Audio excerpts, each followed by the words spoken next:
Olá, pessoal. Vamos dar início hoje à leitura de um outro livro. Terminamos o livro O que Toda Família Precisa. Você precisa assistir esses vídeos que eu faço a leitura, que é muito bom. E agora vamos adotar esse livro, O Papel da Mulher, Perspectivas do Novo Testamento, do Dr. Neil R. Lightfoot. Tá bem? Eu vou ler aqui atrás do livro aqui, que diz assim, ó. Eis aqui um estimulante estudo exegético de 4 dos mais desafiantes e controvertidos textos bíblicos relativo à mulher e o seu papel na igreja. Após um exame da posição das mulheres no judaísmo e no mundo pagão antigo, o doutor Lightfoot trata de 1 Coríntios 7, 11, 14 e 1 Timóteo 2 em seus cenários históricos e literários e de uma aplicação na vida congregacional de hoje. Em todos os pontos, erudição justas e competente é combinada com sensibilidade para responder às insistentes questões levadas pelos cristãos modernos. Este é um livro para todo o discípulo, ministro, líder, membro da igreja que deseja examinar seriamente os ensinamentos do Novo Testamento nessa edição oportuna. O Dr. Neil R. Lightfoot é professor da Bíblia e consultor de pós-graduação do Novo Testamento na Universidade Cristã de Abilene, na cidade de Abilene, Texas, nos Estados Unidos. Nascido em Waco, no Texas, recebeu os graus de bacharelado e mestre em filosofia na Universidade Baylor e o doutorado em línguas bíblicas na Universidade Duke, ambas nos Estados Unidos. Escreveu também diversos outros livros. Tem uma lista enorme aqui, tudo em inglês, eu nem vou estar lendo, tá, pessoal? Se você quiser aí, você lê aí, tá bem? Dá uma pausa aí e você lê. E diz assim, ó, o índice, tem o prefácio, capítulo 1, cenário, capítulo 2, 1 Coríntios 7 e 1 Coríntios 11, capítulo 3, 1 Coríntios 14 e 1 Timóteo 2, e capítulo 4, aplicação, tá? Então vamos para o prefácio. Estas conferências foram preparadas como, abre aspas, conferências W.B. West de 1977, fecha aspas, para o progresso do aprendizado cristão. Foram pronunciadas em 29 de setembro na Escola Pós-Graduada de Religião de Hard, Memphis, Tennessee, nos Estados Unidos. A mulher não precisa de defesa, mas talvez eu deva declarar minhas razões para estas conferências. Em primeiro lugar, o convite que veio do presidente do Conselho Estudantil da Escola Pós-Graduada de Harding era para que eu tratasse especificamente deste tópico. Eu já havia feito algumas pesquisas preliminares sobre o assunto e, com base neste início experimental, aceitei o convite como uma oportunidade para investigar o problema mais profundamente. Em segundo lugar, o convite dizia respeito a um tópico não somente vigoroso, mas também supremamente oportuno. O tema tem sido debatido entre muitos grupos religiosos e, recentemente, entre igrejas de Cristo, surgiu renovado interesse sobre o lugar e o papel da mulher na igreja. Esperei que minha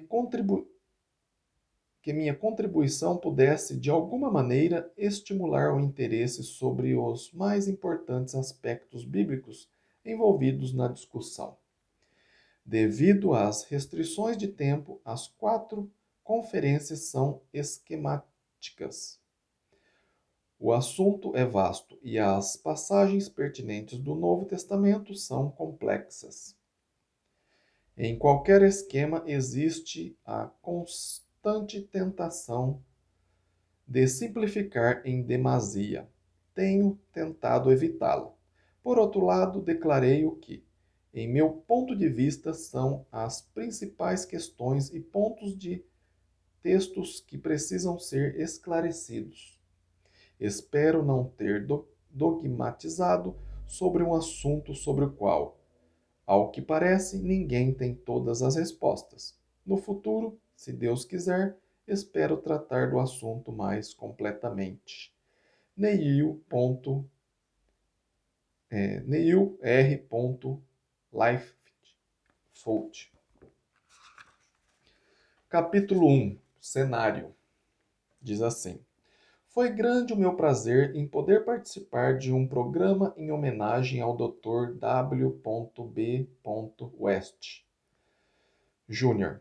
Enquanto eu ainda estava no ginásio, ele mostrou por mim e pelo meu trabalho um interesse que não pude esquecer. Suas contribuições no terreno da educação são significativas e estou feliz porque podemos unir-nos nesta ocasião para homenageá-lo. No outono de 1895, uma jovem desejosa de tornar-se missionária no estrangeiro, tentou matricular-se para assistir às aulas bíblicas de J. W. McGarver no, abre aspas, The College of the Bible, fecha aspas, Colégio da Bíblia. McGarver não quis aceitá-la, mas devido a um acordo de que os alunos matriculados na Universidade de Kentucky podia também fazer os cursos no Colégio da Bíblia. Markver teve de ceder. A jovem podia assistir às suas aulas, disse ele, mas deveria entrar na sala somente depois dos homens terem entrado e começado as suas aulas. Sentar-se no fundo da classe, perto da porta, não falar com os homens, e no fim da aula sair da classe antes dos outros alunos.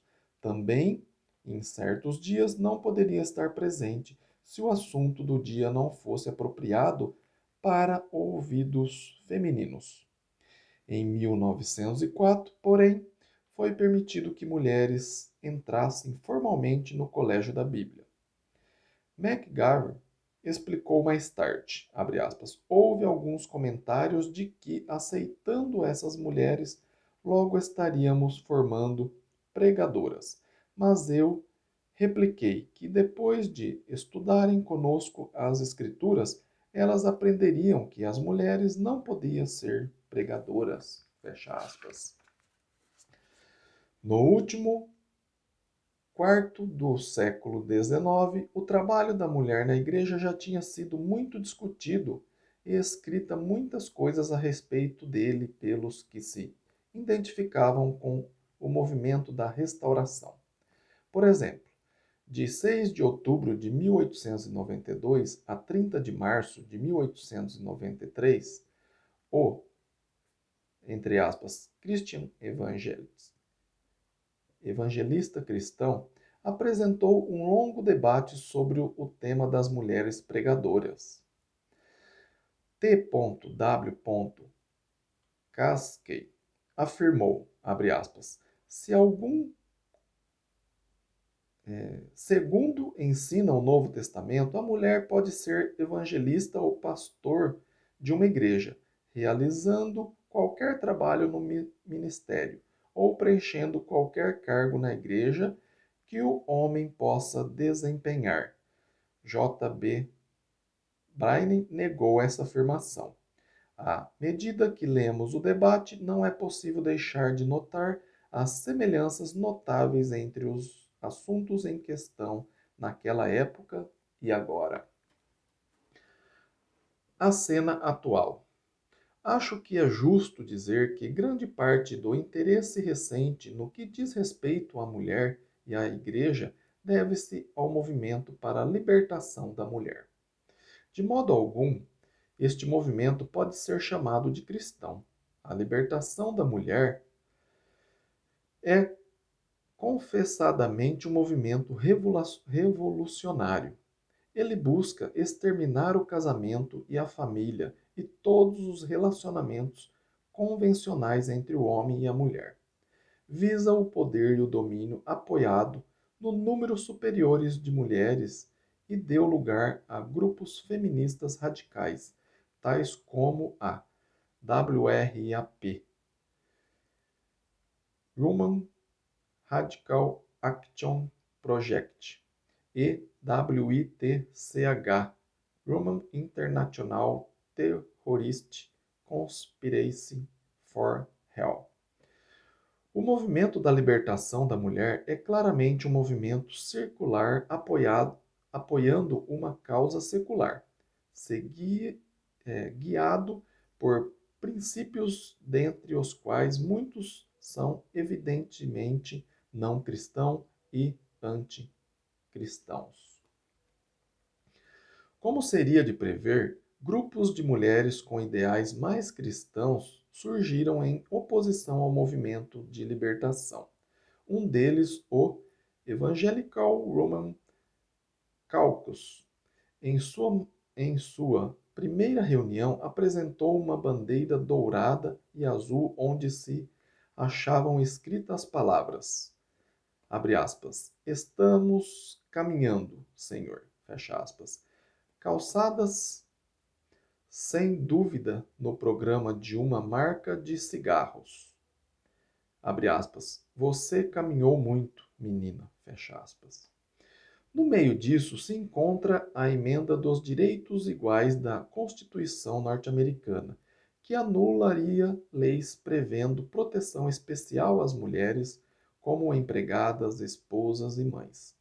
Por outro lado, igualmente para as mulheres seria obtida em assuntos de direitos de propriedade, benefícios sociais e outros.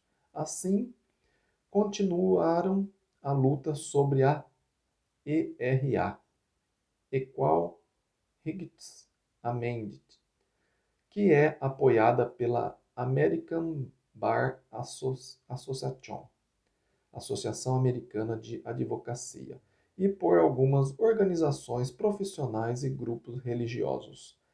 A ela se opõem grupos feministas como a Anti-Woman Libertation League e Happiness of Women Road, HOW, e Family Option de Equality, FOE, e Pussycat Leggett. Mas o debate sobre os direitos e o papel da mulher na Igreja teve início muito antes dos recentes movimentos de libertação. Para averiguar isso, basta olhar para o esboço feito por Fritz Zerbit sobre o debate a respeito da ordenação de mulheres nos círculos evangélicos na Alemanha durante as primeiras décadas do século passado, e sua lista de títulos germânicos importantes que tratam da questão. Em 1958, depois de longo e sério debate, a Igreja da Suécia votou a favor da admissão de mulheres ao sacerdócio. Foi nessa ocasião que Christer Stendhal escreveu o seu ensaio, mais tarde publicado sob o título A Bíblia e o Papel das Mulheres, um estudo de hermenêutica.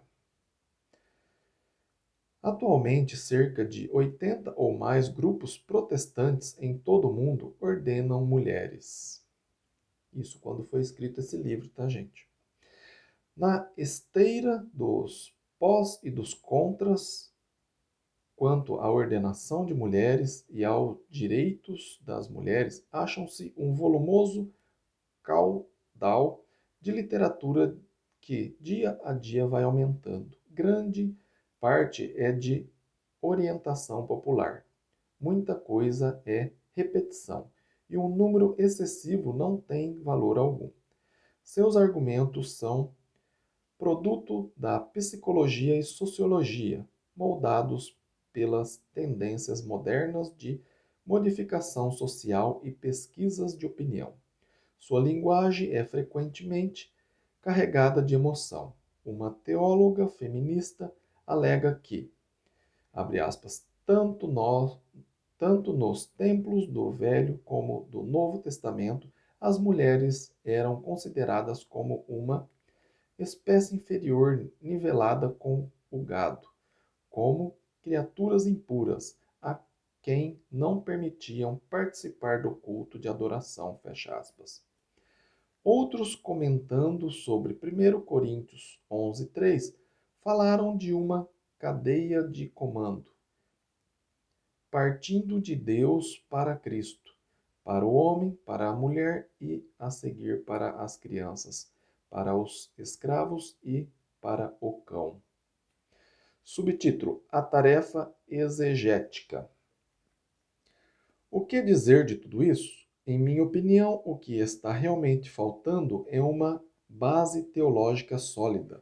Uma base deveria derivada de princípios exegéticos sólidos.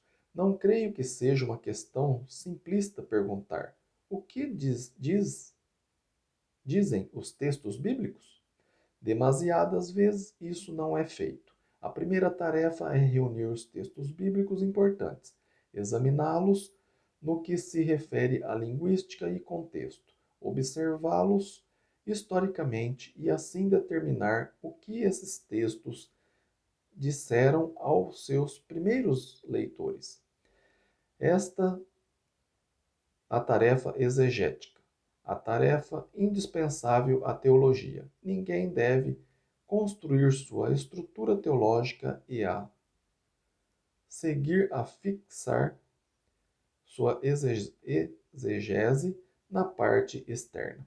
Pelo contrário, primeiro vem a exegese e depois a superestrutura. Existem naturalmente problemas na exegese. Uma deles é que o exegeta precisa submeter-se a um texto severo de purificação mental. Está disposto a pô-lo de lado suas causas partidárias e ideias favoritas? Deve também reconhecer as complexidades de seu trabalho. Por exemplo, nas passagens que vamos estudar existem variedades de ocasiões e ênfase que parece estar dizendo uma coisa. Outra passagem, até do mesmo autor, parece estar afirmando uma outra coisa. Existem também o problema hermenêutico. Isso não se aplica tanto ao significado original do texto, mas como ele se transporta a um cenário moderno e é aplicado aqui e agora. As passagens de Paulo sobre as mulheres são, por exemplo, um condicionamento cultural, pertencendo apenas à cultura e à época do primeiro século? Ou tem valor permanente? E como coisas evidentemente culturais, como comprimento do cabelo e uso de véu, se enquadra no quadro total? Uma outra questão hermenêutica se apresenta. Os escritores do Novo Testamento frequentemente confrontaram situações e problemas no seu mundo do primeiro século que nós não enfrentamos. Por outro lado, Quando olhamos para os textos do Novo Testamento da posição vantajosa do século XX, podemos levantar questões que absolutamente não se aplicam ao Novo Testamento. Isso porque esse livro foi escrito no século passado, tá, gente? Século XX. Podemos muitas vezes descobrir algumas linhas gerais de orientação, mas é preciso reconhecer ao mesmo tempo que, para certos problemas, não temos uma solução específica do Novo Testamento. Em minha opinião, esses comentários iniciais são necessários. Pessoas dentro e fora da igreja têm sofrido demasiado por causa dessa espécie de exegese, que tortura, contorce e espreme o texto até que sua voz não pode mais ser ouvida. O papel da mulher, perspectiva do Novo Testamento, esse livro, o título expressa meu propósito para essas palestras. Não quero estudar passagens escolhidas isoladamente, mas vê-las primeiramente por si mesmas e depois estudar a maneira como se ligam a outras passagens.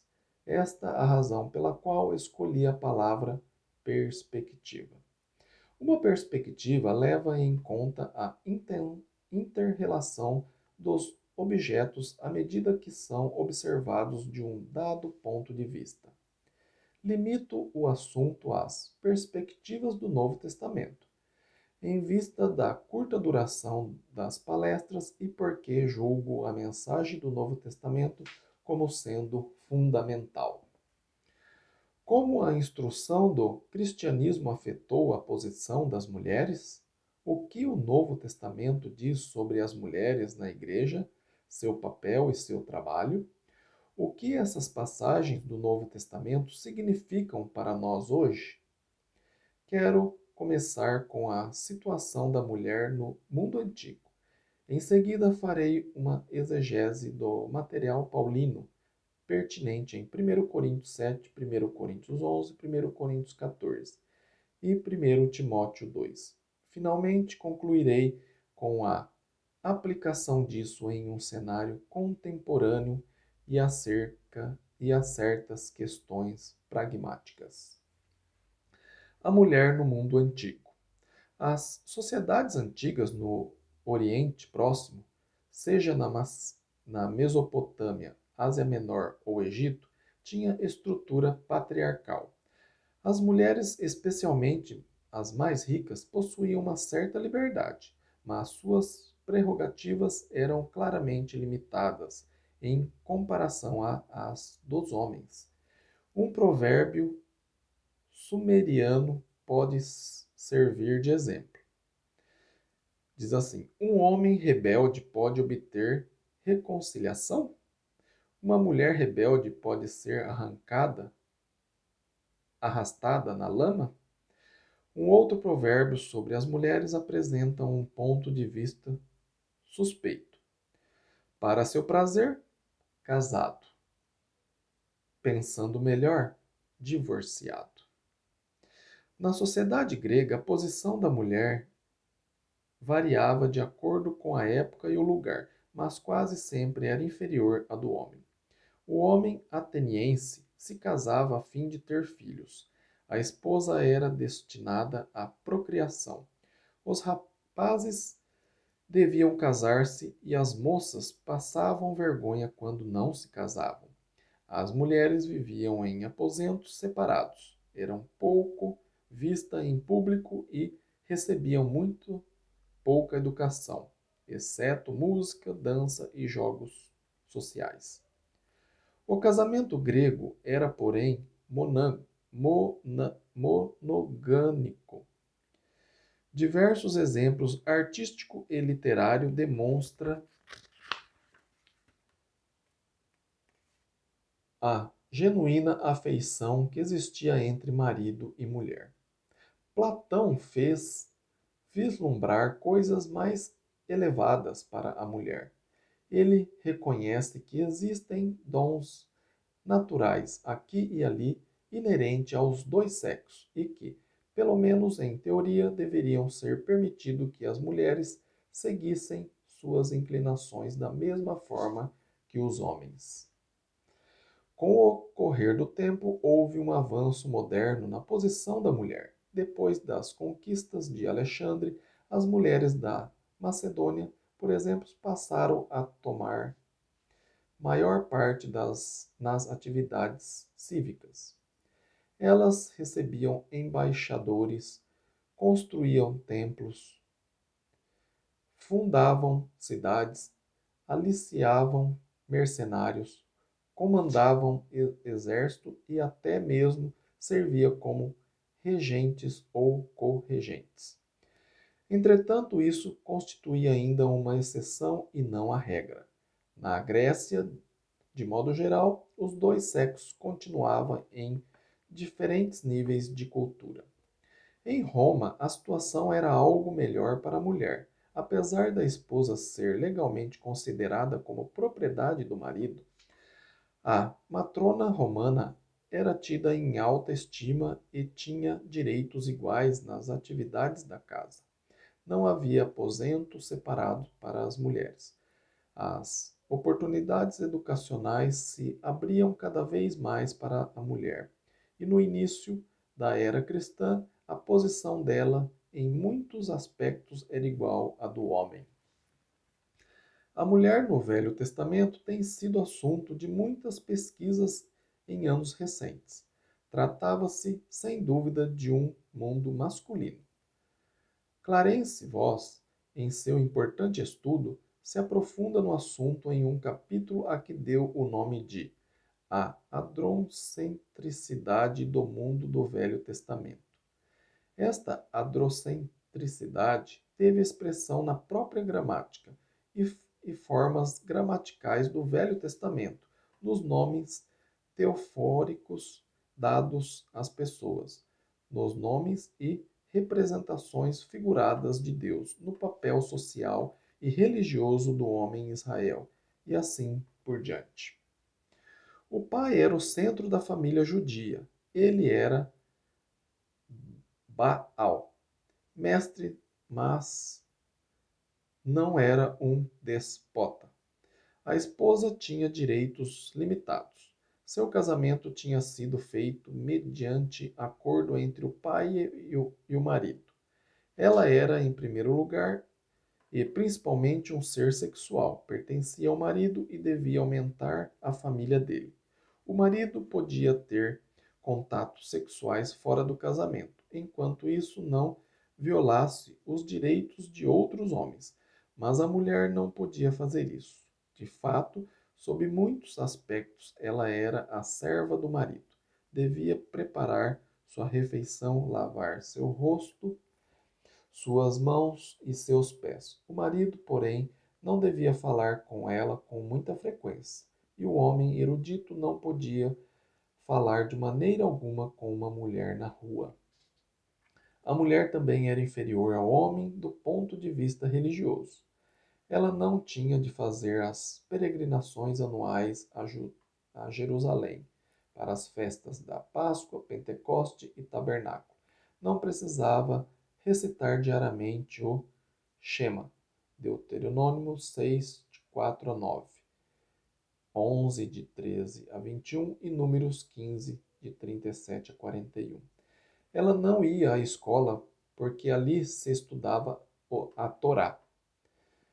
Abre aspas, que as palavras da Torá sejam queimadas, não devem ser entregues às mulheres, fecha aspas. Através da literatura rabínica, é possível colher diversos comentários depreciativos e inconsistentes sobre as mulheres. Se Mar Samuel da Babilônia preferia que a pessoa, abre aspas, se casasse primeiro e depois estudasse a lei, fecha aspas, R. Joan da Palestina replicava, abre aspas, o que? Com uma pedra de moinho no pescoço, como pode estudar a Torá? Fecha aspas. Existem, porém, outras declarações. Abre aspas. O judeu que não tem esposa não é homem. Fecha aspas. E, abre aspas, o judeu que não tem esposa vive sem alegria, sem bênçãos sem qualquer bem, fecha aspas. É possível enfatizar em excesso e até mesmo enxergar a posição negativa da mulher no judaísmo.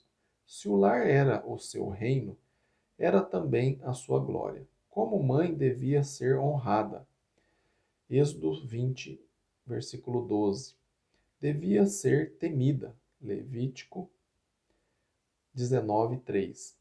Dava nome aos filhos e era responsável pela sua educação nos primeiros anos.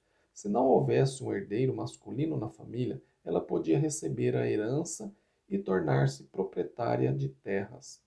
Podia comparecer às reuniões religiosas de adoração. Levava sua própria oferta para o sacrifício. Podia consagrar-se ao Senhor fazendo os votos nazireus. Número 6, 2. É, é isto que faz a diferença. Isto, acima de tudo, faz com que ela se eleve a um plano mais alto e até mesmo invejável. Os próprios ensinamentos do Velho Testamento sobre a mulher, Gênesis pode afirmar que deve ser governada pelo marido. Gênesis 3:16. Mas também diz que Deus fez dela uma, entre aspas, ajudadora, adequada para ele. Gênesis 2:23. Provérbios, algumas vezes, a censura pelas suas indiscrições e contendas. Provérbios 11:22, 19:13, 25:24. Mas também a elogia como aquela cujo filho lhe chamam, entre aspas, ditosa, cujo marido, entre aspas, a louva, cuja, abre aspas, lâmpada não se apaga de noite, fecha aspas. Está lá no Provérbio 31, 28, 18 e 12, 4 e 18, 2. Devemos lembrar que ela foi a espécie de instrução que preparou o caminho para o ensino do Novo Testamento a respeito da honra ligada ao casamento, Hebreus 13, 4, e o amor mútuo entre marido e mulher, 1 Coríntios 7, 3, 5, Efésios 5, 21 a 33. De modo geral, então, vamos concluir que, abre aspas, apesar de ficar claro no Velho Testamento que o papel da mulher na adoração de Israel era diferente daquele do homem, não existem evidências para considerá-la uma criatura inferior.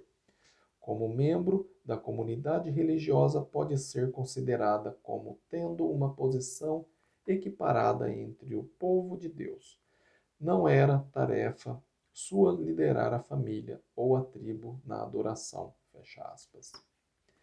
Em outro ponto, Voss afirma que, abre aspas, estudos recentes sobre a posição social da mulher no Velho Testamento modificaram a tese de que ela não passava de um objeto para ser comprado ou vendido segundo a vontade de seu dono. Fecha aspas.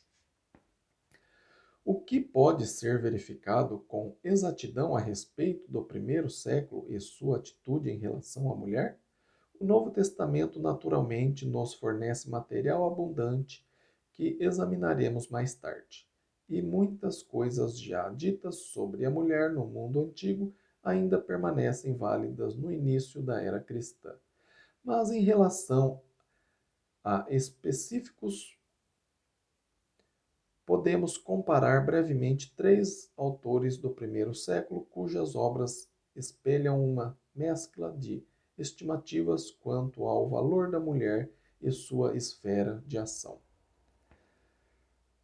Sêneca, um representante do estoicismo em sua melhor forma, não valoriza muito as mulheres.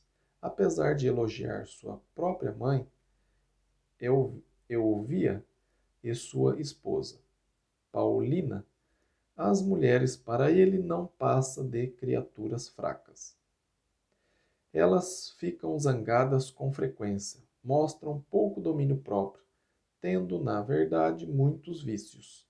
Sêneca mostra algumas vezes desprezo pelas mulheres, dizendo, abre aspas, existe algumas mulheres que se envergonhem do divórcio, agora que certas damas ilustres e nobres contam os anos, não pelo número de cônsules, mas pelo número de maridos que tiveram e saem de casa para casar-se e se casam para divorciar-se. Onde encontrar uma mulher tão desgraçada, tão pouco atraente, que se satisfaça com um par de amantes, sem que cada hora seja tomada por um homem diferente? O dia não basta para todos. Ela precisa ser carregada em sua liteira para a casa de um e passar a noite com outro. Fecha aspas. Filo de Alexandria, que talvez seja típico do judeu da diáspora, expressa conceitos semelhantes. A mulher é, abre aspas, um símbolo dos sentimentos e o homem da mente, fecha aspas. Abre aspas de novo. O elemento mais imperfeito e desprezível, um começo de transgressão e ilegalidade, fecha aspas. Abre aspas de novo. Naturalmente enganada em lugar de refletir cuidadosamente, fecha aspas. Em resumo, abre aspas, a mulher não se iguala em honra ao homem, fecha aspas. Espera-se, portanto, que ela se mantenha em sua posição. Abre aspas, os mercados, os conselhos e tribunais, assim como as assembleias e reuniões onde grande número de pessoas se junta, a vida ao ar livre com suas aberturas para discussões e atividades, tudo isso é adequado aos homens, tanto na guerra como na paz.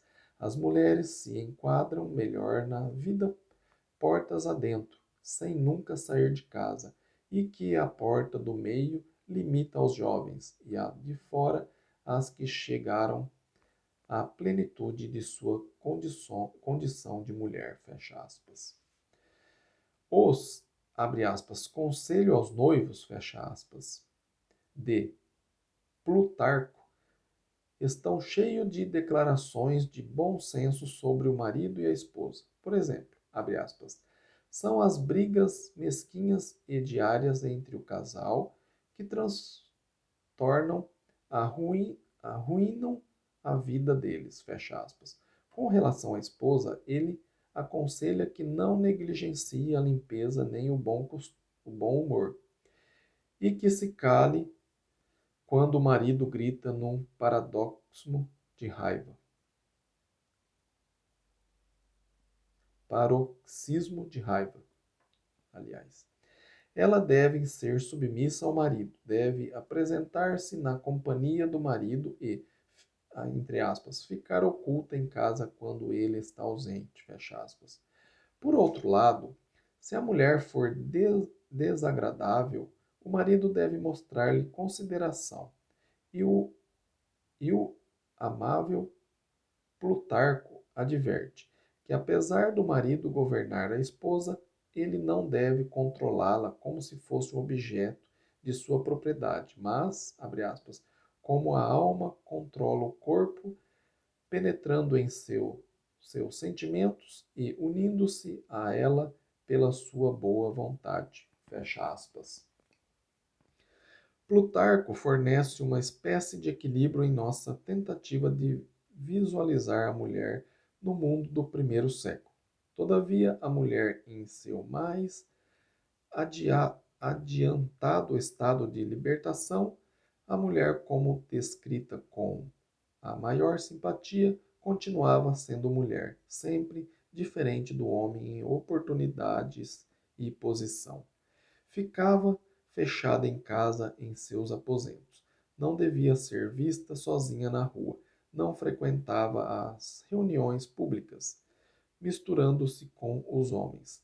Se comparecia, a sinagoga ficava separada dos homens e não podia tomar parte ativa nos serviços.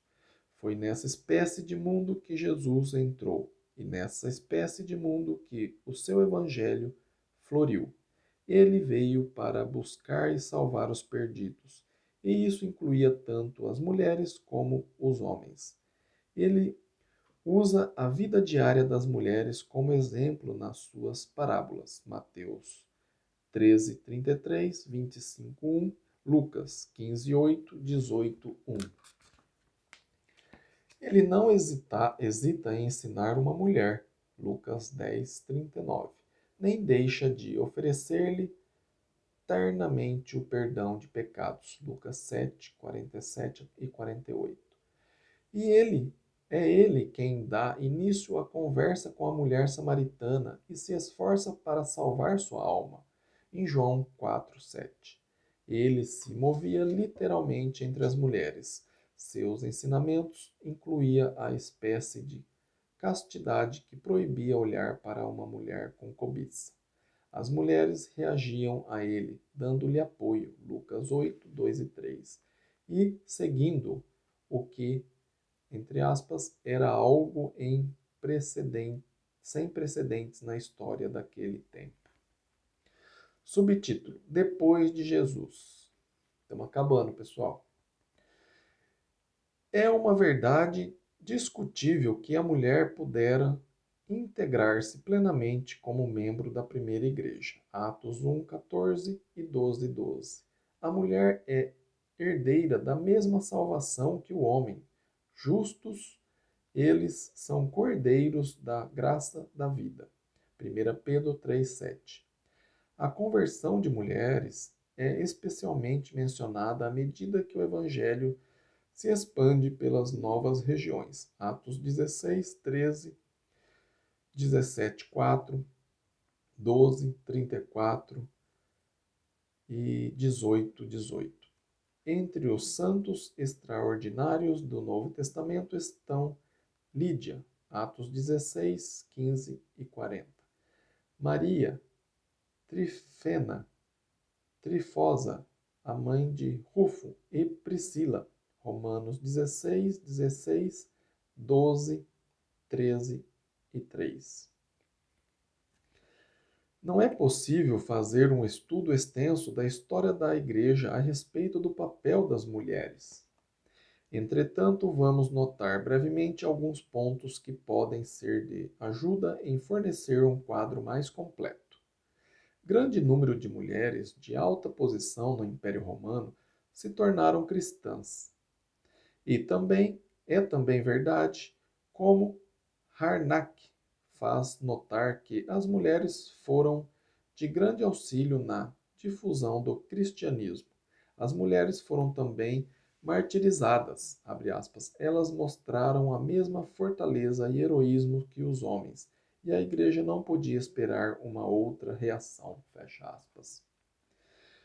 No segundo século, a igreja teve de enfrentar as ameaças dos grupos gnósticos mais radicais, os quais condenavam o sexo e, desse modo, a feminilidade.